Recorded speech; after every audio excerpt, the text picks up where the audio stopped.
नमस्कार। डेली 30 में आपका बहुत बहुत स्वागत है। आज की तारीख है 24 जून 2020 और आज के डेली 30 का टॉपिक है संविधान। आज का टर्म है और संविधान पर जो आज हमको डिस्कस करना है वो भारतीय संविधान का जो इतिहास रहा है, कैसे कैसे इसका डेवलपमेंट हुआ। संविधान जो हमारे सामने है, शुरू में ऐसा नहीं था, ये धीरे धीरे डेवलपमेंट हुआ, तब जाकर हमारे संविधान का निर्माण हो सका। तो आज उसी पर हम चर्चा करने वाले हैं। ऐसे पहले भी हमने एक आध क्लास डिस्कस किया है।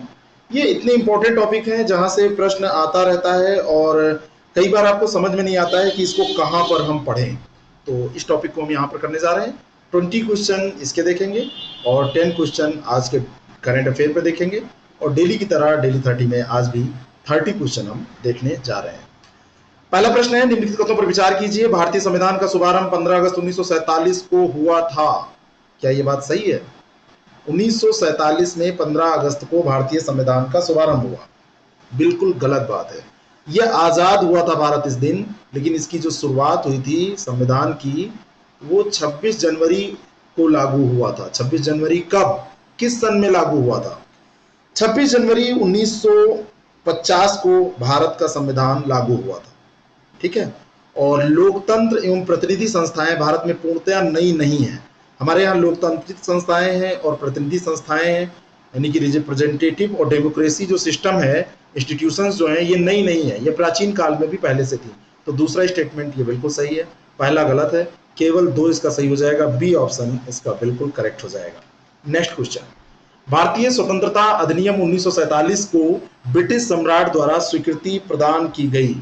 ब्रिटिश सम्राट के द्वारा कब इसको स्वीकृति प्रदान की गई, ये प्रश्न आपसे पूछा जा रहा है।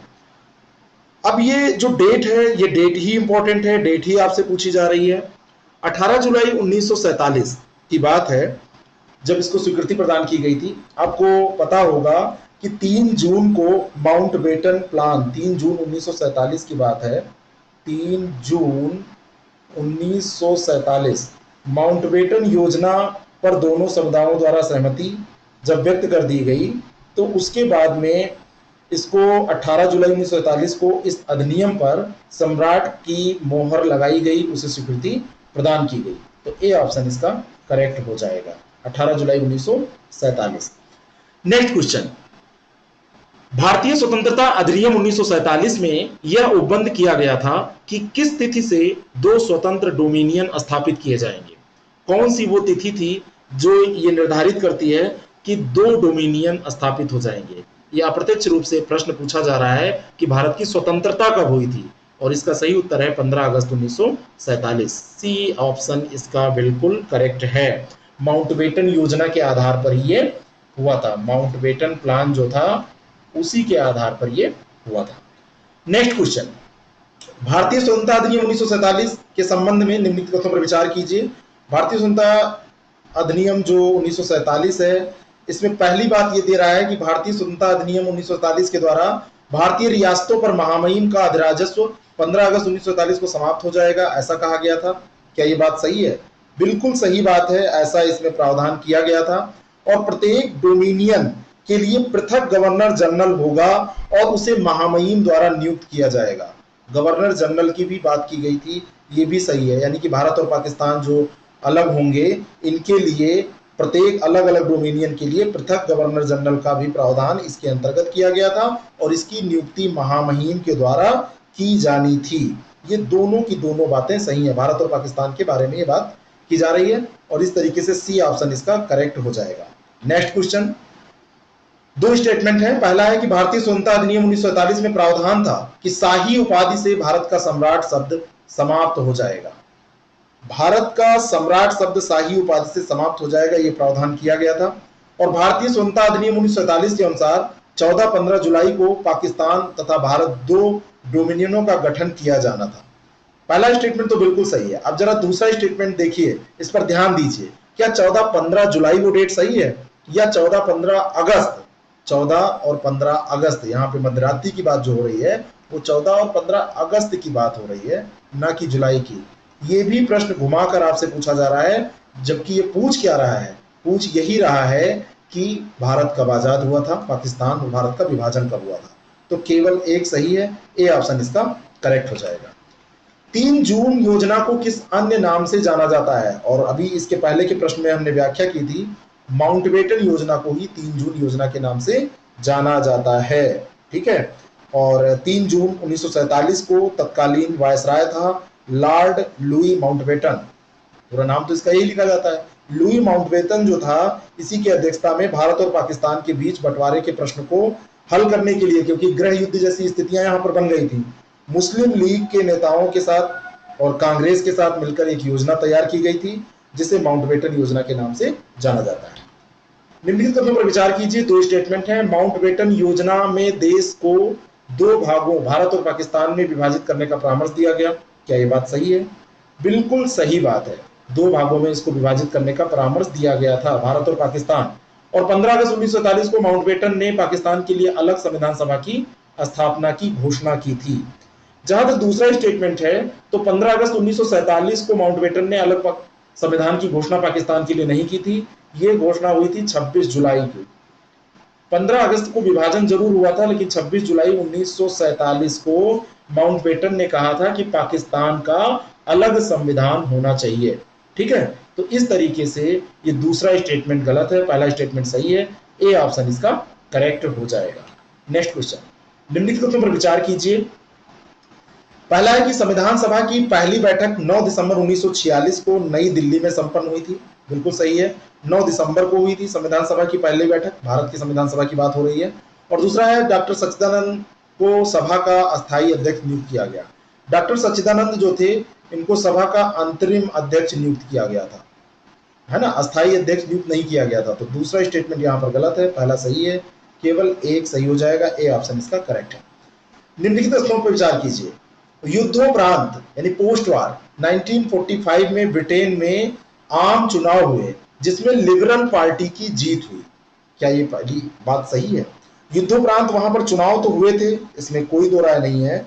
युद्ध के उपरांत 1945 में वहां पर चुनाव हुए, लेकिन यहां पर जो जीत हुई थी वो लिबरल पार्टी की नहीं हुई थी।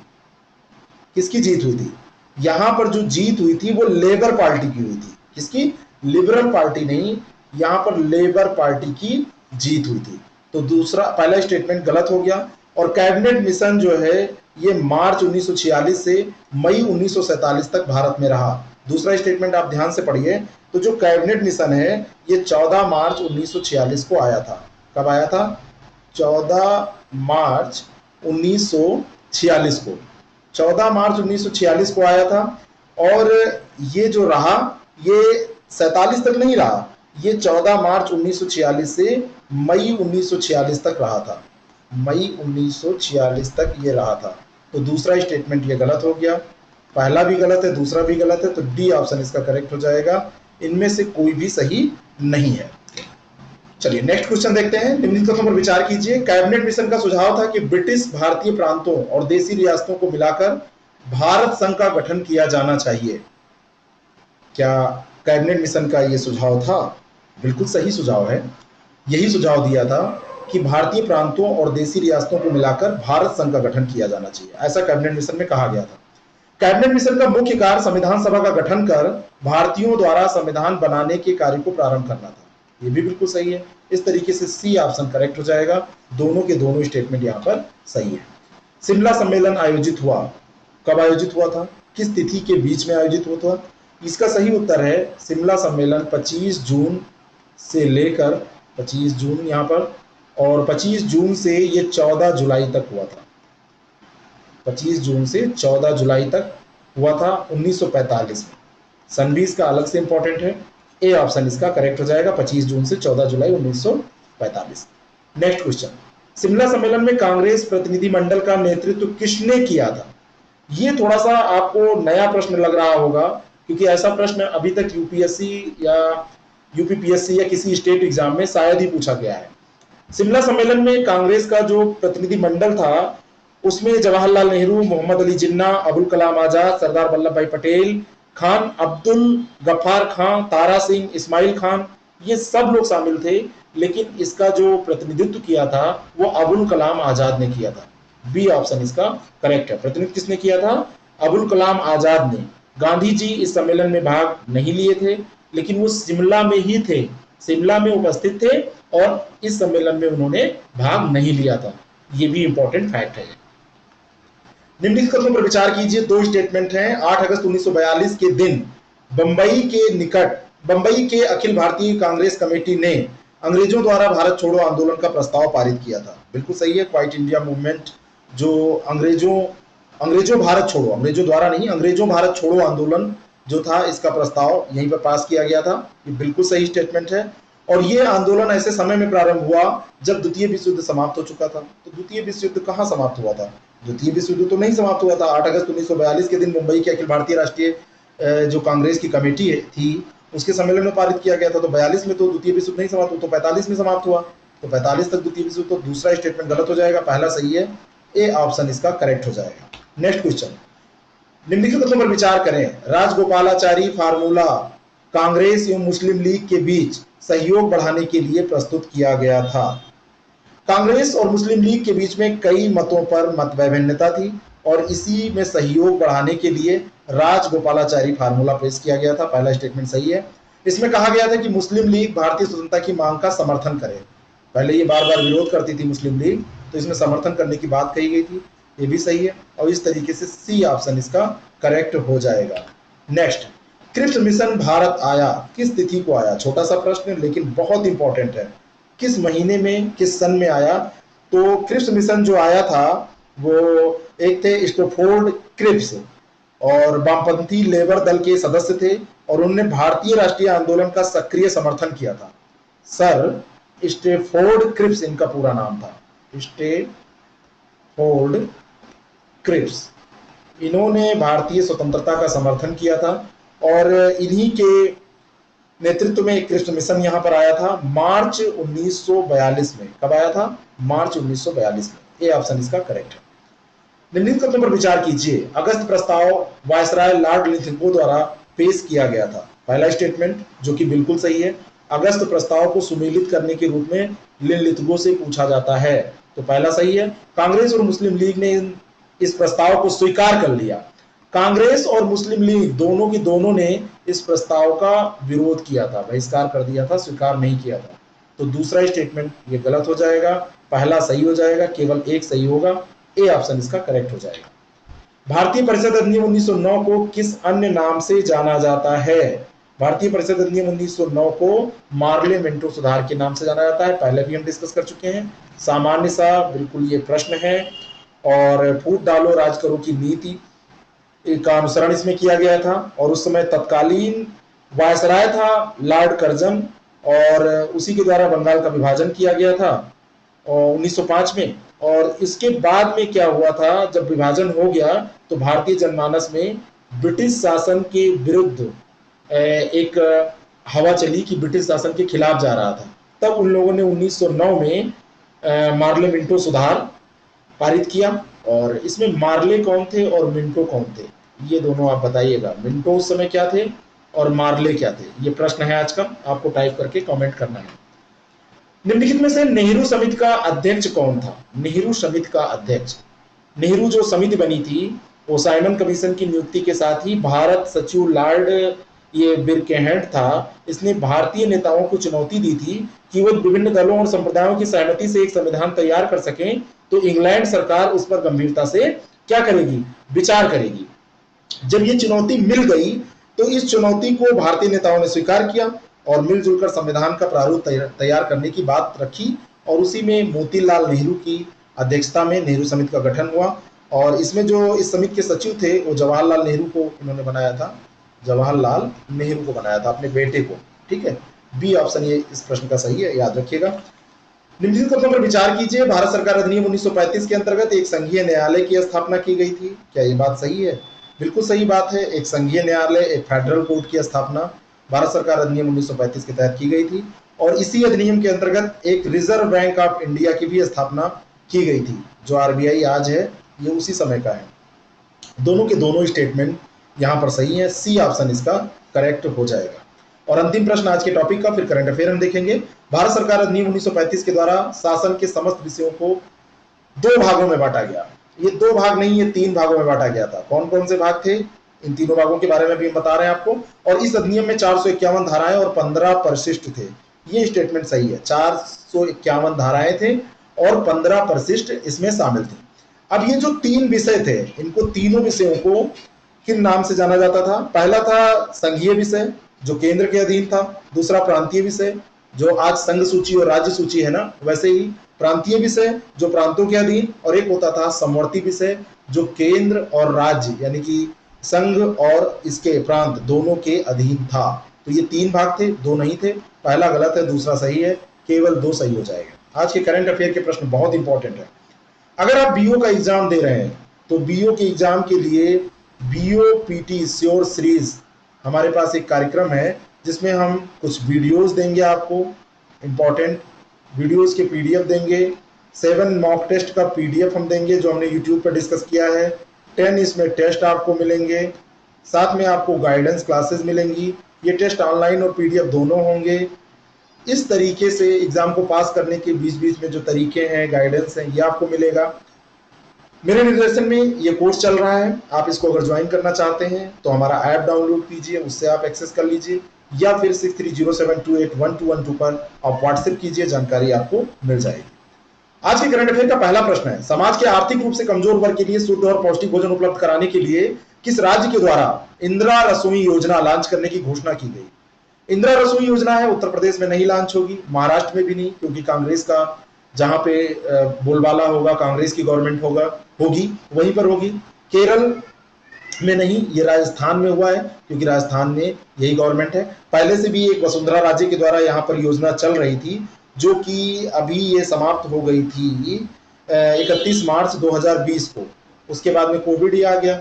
अब कोविड के बाद में ये योजना, तो बाद में क्या, कोविड तो चल ही रहा है, राजस्थान सरकार ने ये योजना शुरू की है, इंदिरा वाली योजना। भारत सरकार ने आत्मनिर्भर भारत बनाने के लिए 50,000 मेड इन इंडिया वेंटिलेटर के लिए कितने धन का आवंटन किया है? ये जो धन का आवंटन किया जा रहा है, ये आपको मैं बताऊं, ये धन का आवंटन पीएम केयर फंड से किया जा रहा है और ये 2000 करोड़ रुपए का आवंटन किया जा रहा है, जिससे कि वेंटिलेटर 50,000 बनेंगे, मेड इन इंडिया बनेंगे। और 30,000 का निर्माण सरकारी स्वामित्व वाली कंपनी जो है बेल भारत इलेक्ट्रॉनिक्स लिमिटेड, भेल नहीं बेल है, भेल जो है वो भारत हैवी वाली कंपनी है, हैवी इलेक्ट्रॉनिक वर्क लिमिटेड, और ये जो है भारत इलेक्ट्रॉनिक्स लिमिटेड, ठीक है। तो बेल इसका निर्माण कर रही है 50,000 में से 30,000 वेंटिलेटर का, और ये पीएम केयर फंड से बनाया जा रहा है। सुबह की जो क्लास थी वो प्रधानमंत्री जो ये कोष है, राहत कोष, प्रधानमंत्री राष्ट्रीय राहत कोष और पीएम केयर फंड के बारे में ही थी, आप उसको देख लीजिएगा, डेली जीके की क्लास। किस देश ने बांग्लादेश से निर्यात पर शुल्क में 97% की छूट प्रदान की? अभी चीन जो है, चीन का भारत के साथ तो गड़बड़ चल ही रहा है। चीन कहीं ना कहीं जो पाकिस्तान है उसको अपने कब्जे में ही किए हुए है। नेपाल पर उसका कार्य जारी है। श्रीलंका पे भी वो अपना प्रभाव छोड़ रहा है। अब बचा था बांग्लादेश, बचा नहीं था, पहले से भी ये कोशिश जारी है, लेकिन बांग्लादेश भारत के संबंध कुछ अपेक्षाकृत ठीक है। अब बांग्लादेश को भी ये 97% निर्यात शुल्क में छूट प्रदान करके अपनी तरफ व्यापारिक जो संबंध है उनके माध्यम से अपनी तरफ आकर्षित करना चाहता है। सी ऑप्शन इसका करेक्ट है। फोर्ब्स रियल टाइम बिलियनियर्स की सूची में 64.6 बिलियन डॉलर की संपत्ति के साथ कौन सा भारतीय 9वें स्थान पर है? तो ये है मुकेश अंबानी। सी ऑप्शन इनका करेक्ट है। रिलायंस इंडिया जो लिमिटेड है ये अभी भारत की सबसे बड़ी पूंजी वाली कंपनी बन गई है ना। तो ये प्रश्न हमने डिस्कस किया था पहले। विद्याबेन शाह जिनका हाल ही में निधन हो गया, विद्याबेन शाह का संबंध किस देश से, किस क्षेत्र से था? विद्याबेन शाह एक सामाजिक कार्यकर्त्री थी। 98 वर्ष की आयु में इनका निधन हुआ है और ये बाल कल्याण के क्षेत्र में इन्होंने बहुत सारे काम किए हैं। 1986 में बाल कल्याण के क्षेत्र में उत्कृष्ट सेवाओं के लिए राष्ट्रीय पुरस्कार से इनको सम्मानित किया गया था और 1992 में इनको पद्मश्री से भी सम्मानित किया गया था। इतनी जानकारी इनके बारे में आपको ध्यान में रखना है। अप्रैल 2020 के अंत में अमेरिकी सरकार की प्रतिभूतियों का सबसे बड़ा धारक कौन सा देश है? कल हमने एक प्रश्न डिस्कस किया था कि अमेरिकी जो प्रतिभूतियां हैं, जो वहां की ट्रेजरी है, वो विश्वसनीय मानी जाती है पूरे विश्व में किसी भी अन्य देश की अपेक्षा। तो भारत का उसमें 12वां स्थान हो जाएगा, ऐसी बात की गई थी। जापान का इसमें जो स्थान है वो प्रथम है। डी ऑप्शन इसका बिल्कुल करेक्ट है। नेक्स्ट क्वेश्चन है, चीन ने बहुपक्षीय शस्त्र व्यापार संधि एटीटी में शामिल होने का निर्णय लिया है। यह संधि कब लागू की गई थी? अभी चीन ने दबाव में आके बहुपक्षीय शस्त्र व्यापार संधि में शामिल होने का निर्णय लिया 2013 में। चीन 23 देशों में से एक था जब उसने संयुक्त राष्ट्र में संधि को अपनाने के लिए वोट करने से परहेज कर दिया था। चीन जो है अब एक जिम्मेदार देश के रूप में अंतर्राष्ट्रीय मंच पर अपने को दिखाना चाहता है। भारत के साथ जो अभी उसके मामले चल रहे हैं, जो उसके रिश्ते हैं भारत के साथ, तो भारत भी कोशिश कर रहा है। अभी रसिया में बैठक चल रही थी, जो 75वीं वर्षगांठ, जिसपे भी एक प्रश्न है, रसिया मना रहा है अपनी जर्मनी जीत का, तो उस पे भी अगर रूस के साथ भारत के संबंध अच्छे रहेंगे तो चीन को थोड़ा सा डरने की जरूरत है। अमेरिका के साथ संबंध अच्छे हैं ही हैं, तो अपने को बहुत अच्छा दिखाने की कोशिश वो कर रहा है। तो ये जो एटीटी है, बहुपक्षीय शस्त्र व्यापार संधि, बहुपक्षीय शस्त्र व्यापार संधि के तहत वैश्विक मानकों के अनुसार पारंपरिक जो हथियार हैं, इनकी अंतर्राष्ट्रीय बिक्री और हस्तांतरण को विनियमित किया जाता है। इस संधि के अंतर्गत यही किया जाता है। और ये जो संधि है, ये 2 अप्रैल 2013 से 2013 को इसको मतलब क्या किया गया था, 2 अप्रैल 2013 को अपनाया गया था और 24 दिसंबर 2014 से ये संधि लागू हो गई थी। यहाँ पे पूछा जा रहा है लागू कब हुई थी, तो 24 दिसंबर 2014 से ये लागू हुई थी। ए ऑप्शन इसका करेक्ट है। अगर अपनाया गया की बात करें तो 2 अप्रैल 2013 हो जाएगा। अगला प्रश्न है, कोरोना वायरस के दौरान राष्ट्रीय चुनाव आयोजित करने वाला प्रथम यूरोपियन देश कौन सा बन गया? अभी कोरोना का संकट चल ही रहा है, कोविड-19 का संकट चल रहा है और इसी बीच में सर्बिया ने क्या किया है, चुनावों की घोषणा कर दी है। सर्बिया ने चुनावों की घोषणा कर दी है और ऐसा करने वाला ये प्रथम यूरोपियन देश बन गया है। हाल ही में कोडागुमानल महापाषाणकालीन स्थल, कोडुमानल महापाषाणकालीन स्थल की खोज की गई है। ये किस राज्य में स्थित है, ये आपको बताना है। और ये जो स्थित है, ये तमिलनाडु में स्थित है। सी ऑप्शन इसका करेक्ट है। तमिलनाडु में यह स्थित है और तमिलनाडु राज्य पुरातत्व विभाग के द्वारा यहाँ में एक जिला पड़ता है इरोड, इरोड जिला यहाँ पर पड़ता है। इरोड जिले में कोडुमानल खुदाई स्थल में 250 केर्न सर्कल की पहचान की गई है और ये 5वीं शताब्दी पूर्व से प्रथम शताब्दी ईसा पूर्व तक के एक व्यापार सह औद्योगिक केंद्र के रूप में माना जा रहा है कि ऐसा होगा। और पहली बार किसी कब्र स्थल पर 10 से अधिक बर्तन और कटोरे और की खोज अगर कहीं की गई है तो ये यही है। तो ये हिस्ट्री के लिए भविष्य में इंपॉर्टेंट मुद्दा बन सकता है अगर आगे इसमें कुछ हो जाएगा। और अंतिम प्रश्न है, हाल ही में किस देश द्वारा, लेकिन अंतिम प्रश्न डिस्कस करने से पहले आपसे एक मैं बात कहना चाहता हूँ। मैं अब रोज नहीं बोलता तो आपने लाइक करना बंद कर दिया, मैं रोज नहीं बोलता तो शायद शेयर करना भी बंद कर दिया। अब मैं कहूंगा व्यूज कम हो रहे हैं तो आप लोग कहेंगे व्यूज की चिंता किसको है? व्यूज की चिंता मुझे इसलिए है कि मुझे लग रहा है मेरी क्लास गड़बड़ा रही है। तो आप लोग जितने लोग देख रहे हैं वो तो इसको लाइक कर सकते हैं और अगर चाहें तो शेयर कर सकते हैं। नए हैं तो चैनल को सब्सक्राइब कर सकते हैं, जुड़ सकते हैं। ये सब बातें बोलनी पड़ती हैं क्योंकि बिना बोले यहाँ पर कोई काम आप नहीं करते हैं, मैं भी नहीं करता। कई बार मुझसे दिक्कत गड़बड़ियां होती हैं, जब आप लोग कहते हैं मैसेज करते हैं तब मैं करता हूँ। तो हाल ही में किस देश द्वारा द्वितीय विश्व युद्ध के दौरान जर्मनी से जीत के जश्न की 75वीं वर्षगांठ का आयोजन किया गया? द्वितीय विश्व युद्ध के दौरान रूस ने ये जर्मनी को न केवल जीता था, अपना मॉस्को, लेनिनग्राड ये सब शहर भी छुड़ाए थे, उससे उसका कब्जा हो गया था। तो ये रूस बना रहा है, ठीक है। कौन सा देश बना रहा है? रूस बना रहा है।